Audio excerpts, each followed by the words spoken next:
Shields up, Ironbreakers, and welcome back to Monster Hunter Wilds. Earlier this morning, we had the showcase, which featured a lot of information about Monster Hunter Stories 3, as well as the upcoming title update 4 for Monster Hunter Wilds, as well as even a couple of things that are going to be coming down the pike after that.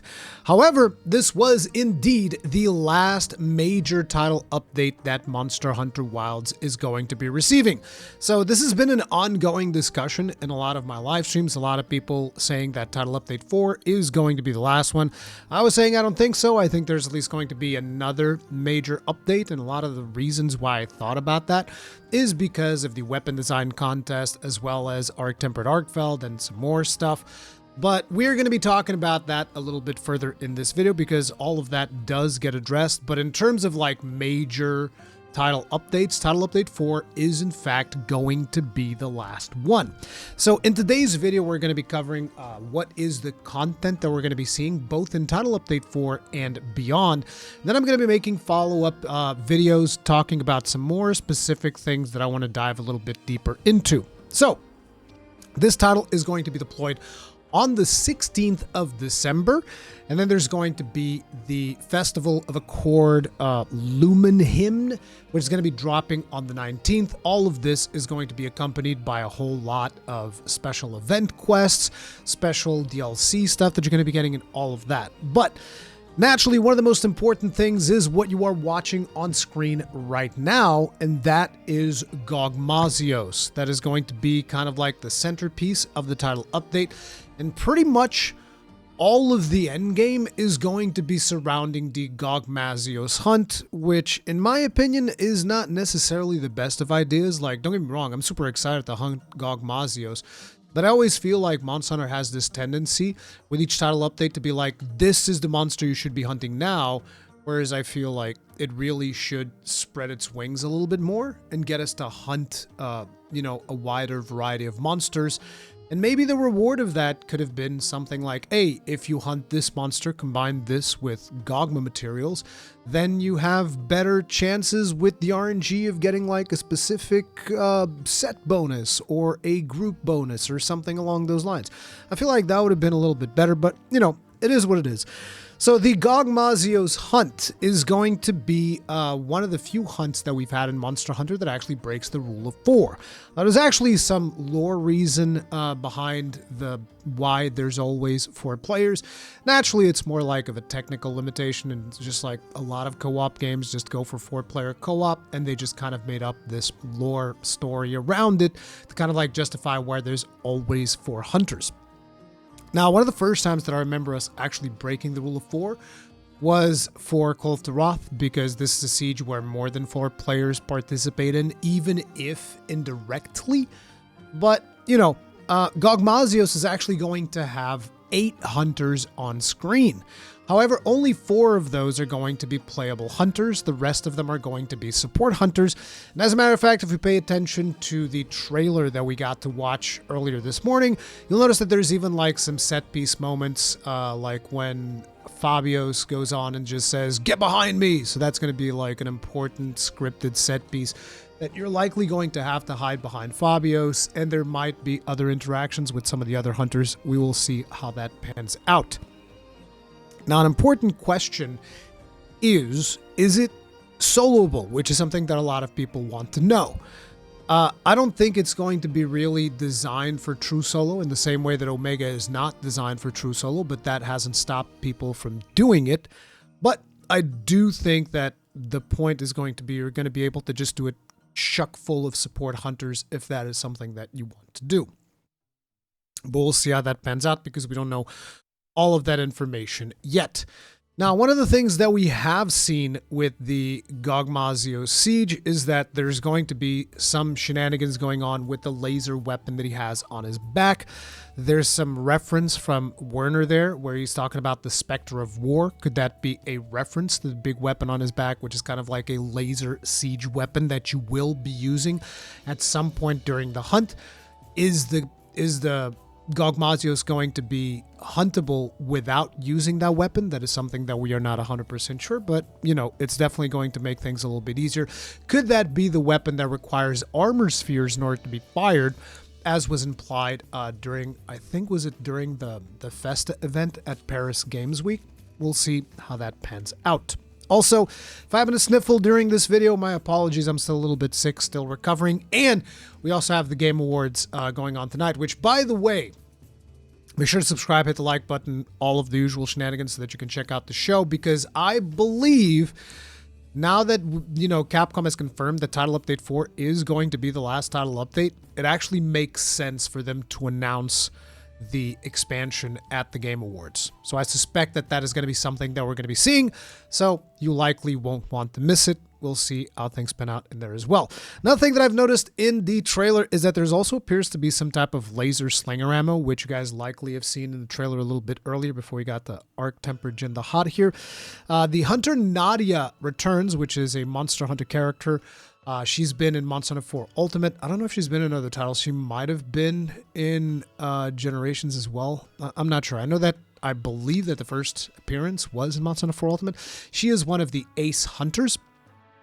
And she's also featured in the Legends of the Guild short film that you can see on Netflix, which is pretty fun, and it's way better than the big Hollywood movie that they did for Monster Hunter, but whatever. Nadia is coming back.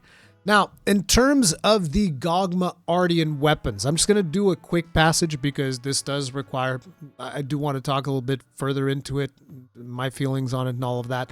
Let's just say that I'm very conflicted when it comes to the Gogma Ardian weapons, because in one way, it gives you a lot of chase for endgame items, and in a lot of other ways, it is just a whole bunch of RNG. And it's going to be very frustrating for me because I tend to get extremely frustrated when you introduce too many RNG layers. But one question that I now have is if Gogma is going to have his own weapon tree, which it doesn't seem like that is going to be the case, just going to be using Gogma materials into the Ardian weapons and transforming them into Gogma Ardian weapons. I think that might be the way that ends up working, and you will want to do this because the weapons are going to become significantly more powerful, which further means that likely the weapon tree is going to become obsolete, which is never something that I'm a huge fan of, but that's what we're dealing with for the upcoming update. So the way that this works, once you upgrade these weapons with the Gogma materials, you're going to be able to reinforce the existing bonuses on the weapons. So you get to choose, do you want it to focus more on affinity, on element, or on attack, as you guys can see on screen right now. And then that is going to influence how it affects your other skills. The skills will now have level, whereas previously Ardian was just like, okay, here's an attack boost, here's an affinity boost, an elemental boost. Now there's tiers to that. So attack 1, attack 2, attack 3. We also see in the footage from the showcase that they show attack up EX and stuff like that. So that's probably maximum level, I'm assuming. Once you start applying these bonuses, you're going to be able to amend bonuses, which is going to allow you to increase the bonuses that you currently have on the weapon without necessarily changing them. So that's likely going to be something that a lot of us are going to want to do, especially if you have perfectly rolled Ardian weapons. So you're going to be pumping those bad boys out nonstop. There's also a feature for fully resetting the skills on the weapon using Gogma materials, and that is also going to allow you to get more powerful bonuses. So if you have a trash Ardian weapon, you can just do that and then re-roll all of its stats. Depending on how the economy ends up working out, I'm not sure if that's going to be the way to go for that or not. We shall see if that pans out. Then there's also a set skill as well as a group skill that you're going to be getting once you transform the Ardian weapon into a Gogma Ardian weapon, and you will be able to re-roll these group skills as well as set bonuses. So you can keep rolling until you eventually get the set bonus that you want, but naturally there's going to be significant degrees of RNG, which is why my suggestion was, let me go hunt Rathalos, and then if I put in a couple of Rathalos materials mixed into the craft, that would give me a higher chance of getting Scorcher. Not 100%, but 20% more increased chance of getting it, so that at least you can kind of hunt different monsters. And, it gives you a reason to hunt a different monster, particularly because they're also adding a 9-star Rathalos with the update as well. So I just feel like it makes sense. But it gives you a reason to hunt other monsters rather than just spam Gogmazios, because I kind of feel like a lot of people are going to get sick of that. The same way that when we had the Omega Planetes update, most people were just like hunting Omega Planetes because they wanted to get Omega Planetes armor and all of that good stuff. Now, beyond that, we're also going to be getting Arc-Tempered Jin the Hod with the first round of updates, which is going to be, like I said, on the 16th of December. Although Arc-Tempered Jin the Hod is only going to be coming down on the 24th of December. So, as Rage Gaming was saying, did anybody have Arc-Tempered Jin the Hod on their Christmas wish list? Because that's what you're getting. I'm like, I feel like Capcom shouldn't really encourage this type of absolute degenerate behavior of playing Monster Hunter Wilds on Christmas Eve. But I'm likely going to be, succumbing to that because I don't think I'm actually going out this holiday season. I'm probably going to be staying home. And therefore, I'm probably going to be streaming it if I'm able to, amidst family time and all that. We shall see how that pans out. Naturally, Arc-Tempered Jin the Hod is going to bring with it the Gamma armor for Jin the Hod.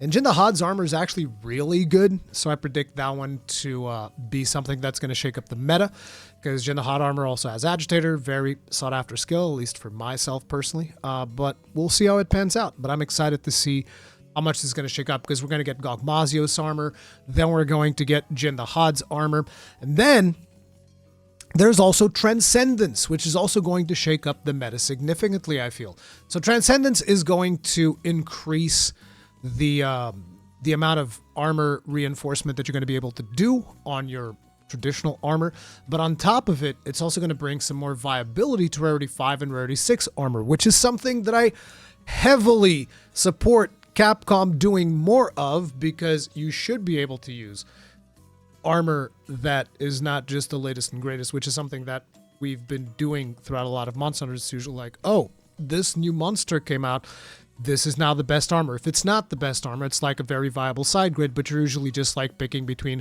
a couple of armor sets when you get near the end. And Transcendence is going to change that, because you're going to have armor upgrade levels if you do want to use those endgame armors that almost everybody is using.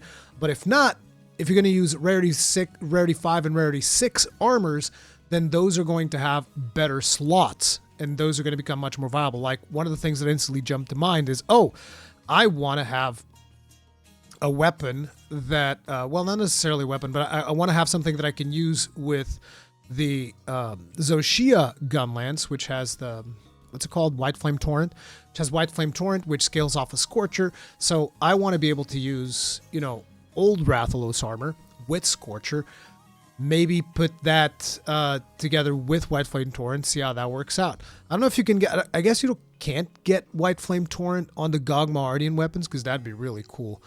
But still, I like interacting with those off-meta skills, because I think they're pretty fun. So that'll be interesting to play around with once we get Transcendence. But yeah, that's Transcendence. Then we're also going to be getting a whole bunch of new optional quests. These are going to be featuring 3 9-star monsters simultaneously, but in reality, it's only going to be like 1 tier 5 9-star monster, and then there's going to be like 2 tier 4s. I wanted like 3 tier 5s. I mean, if you're going to go all the way, let's go all the way. Let's make them all 9-5s. Let's friggin' go. I think that'd be interesting. But, these are going to be some things that you can do. You're going to be able to get special nameplate rewards if you complete these quests. There's going to be some new support hunters. There's going to be a Griffin, which is like a greatsword hunter, and then Night Mist, which is a light bowgun hunter. There's going to be some more free DLC in the form of like gestures and stuff like that. And there's also going to be a lot of paid DLC, which this is going to eventually merit its own video that I want to do, talking about the evolution of paid DLC for Monster Hunter, which is not something that I'm a huge fan of.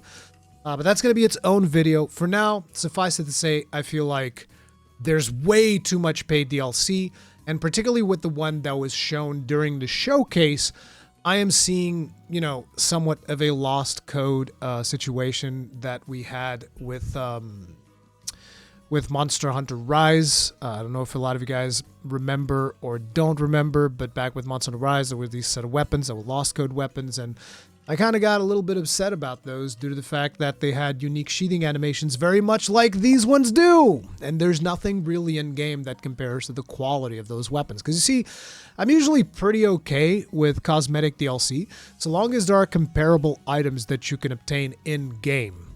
Like, to me, that's fine.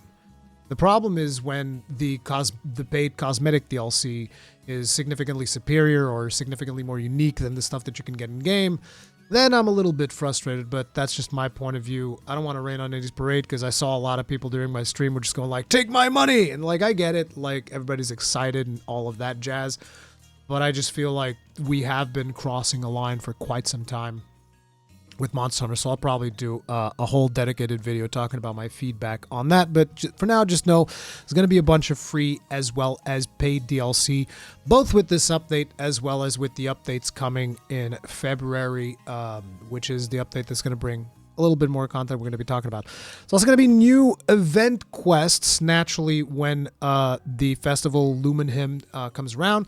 One of those event quests is going to be time limited, so this is going to be very important. I'll make sure to do a video when that comes up. But one of those quests is going to be time limited. It is going to be a quest that is going to feature heavy armor spheres as a reward.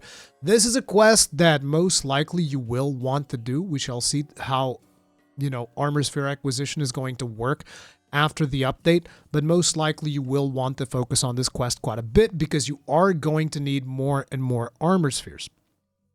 But yeah, then like I've said multiple times, there's going to be the festival Lumen Hymn that is going to be on the 19th. This is going to be the festival that is going to bring in the Christmas season as well as the passage of the year, all of that stuff. So both Christmas as well as New Year's Eve, this is kind of like the celebration. They're going to be changing like the barrel bowling aspect, kind of like they've done for all the things. There's going to be new event quests. There's going to be themed specific gear for the occasion as well, which is going to be pretty cool to explore and go ahead and, just craft all of this stuff that's going to be in there like we usually do for every event, which is going to be something that I'm personally going to be doing as well as time allows, because by the time this thing comes out, my kids are going to be on Christmas break.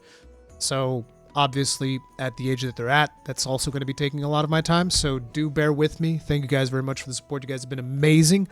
But yeah, I'm going to do my best to stream as much as I can, so long as it doesn't eat too much into my family time, because with all the issues I've been having with my kids, this is kind of like a big priority for me right now. So my apologies if that disappoints you, but that's just the way that it goes. Continuing onwards, there's going to be another update in February. This is going to be slightly smaller, not going to be quite as big as, the major free title updates that we get. In this update, they're going to be bringing out Arc-Tempered Arcveld, as well as the Weapon and Pendant Design Contest winners. So this is going to be how we're going to be getting that, probably in the form of an event quest. We'll get some materials, craft all that stuff. It's going to be like that Shatter Greatsword thing that everybody knew was going to win because it was just like really cool looking. As well as the pendant with the 3 palicos holding up the piece of meat. Those were the winners, for those of you that don't know. Now, there's also a little bit more here on performance fixes, and I do want to make this its own dedicated video. I just want to make sure that I recover my voice a little bit better before then, especially because tonight we're also streaming Game Wars, like I mentioned. But they're making commitment to improving stability and performance. So in December, with Title Update 4, there's going to be CPU, GPU optimizations, processing improvements, load reduction, and a whole bunch of other improvements. This is for all platforms, so PlayStation, Xbox, and Steam. Then in January, there's going to be a Steam exclusive patch, which is going to bring further optimization to PCs, CPU, GPU, adding new graphics, CPU settings, improving shader compilation, VRAM usage, and high-resolution texture pack improvements for streaming speeds. And then in February, there's going to be additional optimization for CPU and GPU, level of detail models, and also re-examining memory-related processes to identify further potential improvements. Now, like I said, I'm going to be doing a more dedicated video to like all of the performance shenanigans. The important thing here is, obviously, at this point in time, it's very late into the game's life cycle, and it's almost, it is extremely frustrating that the game is still running as poorly as it is for as many people as it does. The problem that they're having right now still is that whenever they're tweaking the different knobs of optimization, it seems that, they'll fix something for like, let's say the 3060 GPU, but then it'll break something for like the 9070 or something like that. So they're ensuring that they're testing everything very thoroughly so that when they release one of these performance fix patches, it's not fucking things up for other people. We'll see how that pans out, because we've also seen what the result is when they've implemented these fixes a little bit too fast, like was the case with one of the first ones that they've did. And all of a sudden, the game wasn't doing shader compilation anymore, and everybody was a big stuttering mess. And most people didn't understand about deleting shader cache, and to be quite frank, they didn't have to. It's not their job. The game just needs to work, right? So hopefully these will be things that the team can improve even further. But like I said, I will do a dedicated video on this a little bit later.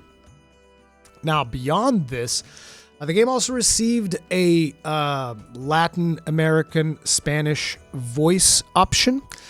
And there's also currently a new roadmap. So as you guys can see, December 16th, Gogmazios, Gogmardian Weapons, Advanced Optional Quests, which I've mentioned, the 9-star quest, Transcendence for your armor, various improvements, as well as weapon balancing. We'll touch up on that a little bit further ahead. The Festival of Accord, Lumen Hymn on the 19th of December, and Arc-Tempered Jin the Hot on the 24th. He's coming around just like Santa Claus on Christmas Eve. Then on February, Arc-Tempered Arcveld, more advanced quests, more improvements, a special collaboration with Monster Hunter Stories 3, as well as the design contest winning entries, which is the Greatsword and the Pendant, like I mentioned. Now, beyond all of this, there's also been patches for the weapons. I actually went over all of the patch notes. I'm not going to be doing that in this video. You can watch the whole stream if you want to see my opinion on that. But mostly what has been happening is most weapons are getting buffed. I don't think I've seen a single nerf. I thought the longsword was getting a nerf because I misread what was in the patch notes, but actually every single weapon is getting like buffed, either minor or major. They're all getting buffed. Now, weapons getting buffed is not really something that I'm overly concerned by. I think that's fine, especially because they're scaling up the power of a lot of the monsters. Some of the stuff that we're fighting in Endgame is actually pretty friggin' juicy right now. So it makes sense for them to buff weapons. One of the things that does bother me is that alongside all the buffs, and I don't really know if this is mentioned in this post, but alongside all of the buffs, one of the things that they're also doing is they're making it easier for you to chain between different moves with different weapons, effectively reducing animation commitment a little bit with a lot of the weapons. And I'm not a big fan of that. As you guys know, I like animation commitment. I know that a lot of people are going to be like, oh, here comes Rurikhan with his complaints. Like, no, I just like a slower paced game as opposed to just constantly raising the tempo, making everything more Twitch-based. I like difficulty. I enjoy it. But I liked the old difficulty we used to have where it's like, no, it takes a long time for me to swing my weapon, so I got to make sure that every hit count, rather than the more reactive playstyle that we have nowadays, which is like, oh, the monster's doing this, gotta block, gotta do this thing super fast, and then try to get a couple of hits in as fast as I can because the monster's gonna be just like instantly counterattacking everything that I do. But that's just a personal preference, but basically everything's getting buffed. Lower animation commitment, and a very important thing is guarding weapons are getting buffed as well. Which makes sense because Omega was Omega blasting all blocking users into smithereens. Like if you weren't just like straight up rocking guard 3, guard up 3, and even still being full stamina at most times during the fight, you were getting busted if you were trying to tank through Savage Omega attacks, which is to be expected. I didn't complain while that was happening, but it did make it sometimes feel a little bit more frustrating than if you were playing a dodgy weapon that just gets like a zillion invincibility frames or whatever. But it is what it is. There's going to be a little buff there with guarding. Guard up now also buffs regular guarding, which is interesting. But we will see how that pans out. And like I said, like there's improvements with Charge Blade for executing perfect guards, yada yada yada. But basically just like buffs all around. And on top of it, they're also finally improving the controls on Insect Glaive. So rather than just having to keep buttons pressed while you're doing Insect Glaive stuff, there's going to be combined inputs like triangle plus circle when certain moves become available. So it's going to be about the combos that you do and whatever, then those are going to enable you to do descending thrust and descending slash and all of that stuff, which thank God, because as you guys know, I've been arguing in favor of that for the longest of times. But anyways, this video has gone on long enough. These are all my thoughts about the showcase. I'm still super excited about what's coming to Monster Hunter Wilds. Also, I'm excited about Stories 3. There's going to be separate videos for that as well. But yeah, just stay tuned to the channel. If you guys enjoyed the content, hit the like button, subscribe, on notification icon, all that jazz. Let me know how you feel about the upcoming free title update and all of that good stuff. And make sure to tune in tonight for the Game Awards. I'll see you guys later. Stay strong. Stay safe. Peace out.